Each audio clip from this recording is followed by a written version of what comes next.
Hey guys, so today I have another Undertale theory for you guys. This isn't really a theory, just sort of changes the way that you look at things. So, Frisk, the main character, is the only one. It's not really like Frisk and Chara because she has either a multiple personality disorder or a dissociative identity disorder.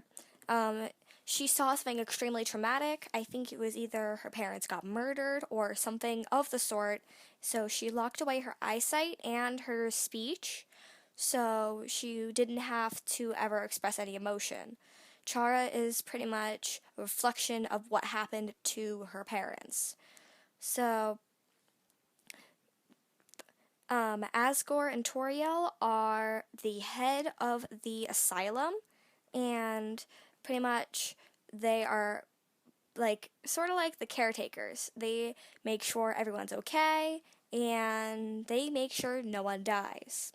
Sans and Papyrus, the two brothers that no one know why they got there, is because their what's wrong with them isn't really too noticeable. Sans has depression because of his schizophrenia. He's able to see and quote quote do things that most people can't do, and that that shows him faces of people he loves dying, people people slipping through his fingertips, and that's what caused his depression. Papyrus is either just there for Sans because he would not leave him, or he has an eating disorder. It's shown that whenever whenever Sans mentioned Grillby's, which is likely just the cafeteria, Papyrus is always against it. Oh yeah, and the asylum is located in Mount Ebot, or that's what it's called, and that's why no one returns from Mount Ebot, because they're extremely different when they come out, or they're just too insane to come back out. Um, so, sorry guys. Anyways, sort of lost your train of thought. Anyways, so Alphys is the doctor, and she starts helping with all of the procedures that they need.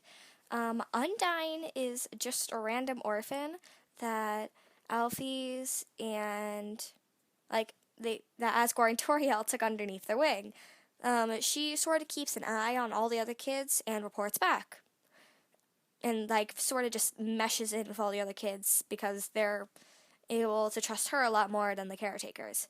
Mettaton was sort of an extreme transgender.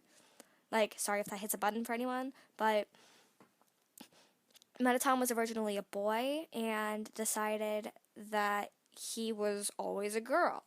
So he would try to do things like cut off his parts, and in the end he almost tried to commit suicide, which is when Alphys fixed him and gave him a new body when Nabstablook took him in.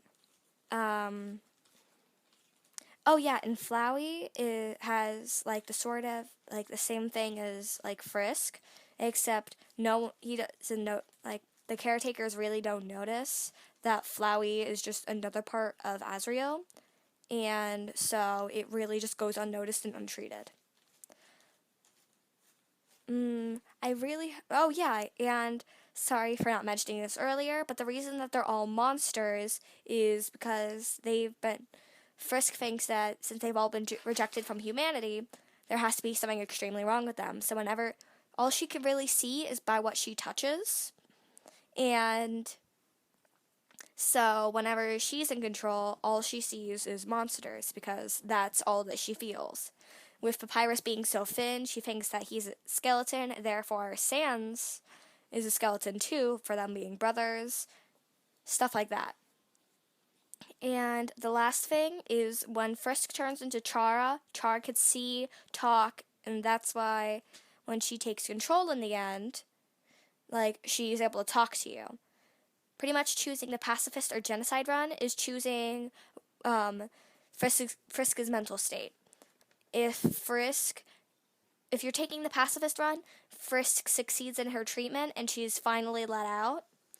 And if you do the genocide run, Frisk succumbs to her insanity and she comes out and pretty much murders a bunch of people.